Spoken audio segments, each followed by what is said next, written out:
We need more oomph here. We need a bigger sword to slay this beast. So what we're going to do now is superimpose two polynomials. The first one is the one that we just used, this the fourth order polynomial, and I'm going to add a second order polynomial.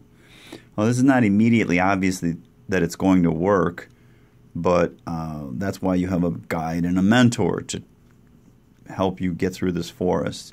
So here's the phi 4 in the second parentheses. Here's the phi 2 that you already looked at for homework.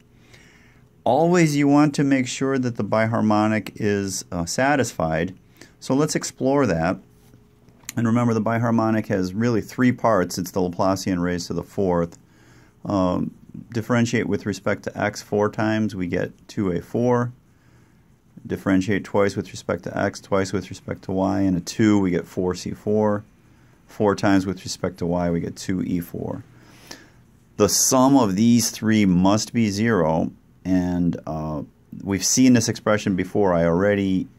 Earlier I had e4 as a function of a4 and c4. That was on part 1 of this lesson. So that's good. So let's look at the stresses now. The stress in the x direction is the area stress function differentiated twice with respect to y. I get c4x squared plus d4xy plus e4y squared plus c2. Let's pop in what we just found for e4. That's in this parenthetical term.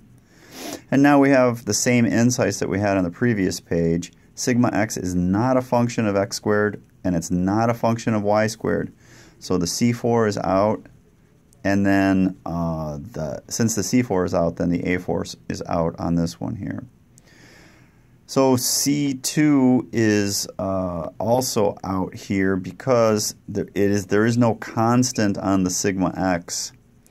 That would be saying, well, there's a spot where the sigma x is constant on this beam, and that's just not true.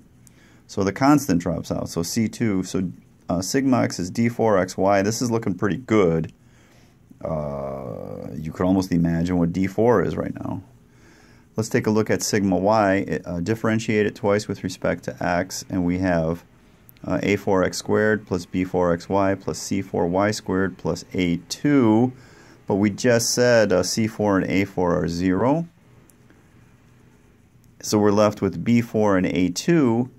And from our previous exploration of this problem, we know that sigma y is in fact 0.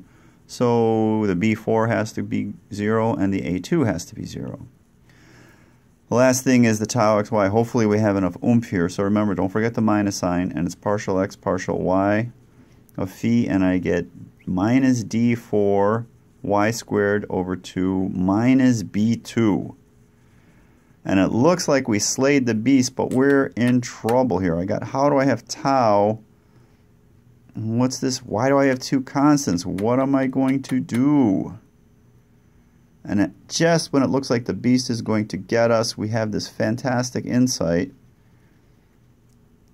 which isn't super fantastic because we've already done this before. Y at the top and the bottom of the beams, when we set those equal to h or minus h, the tau must be 0.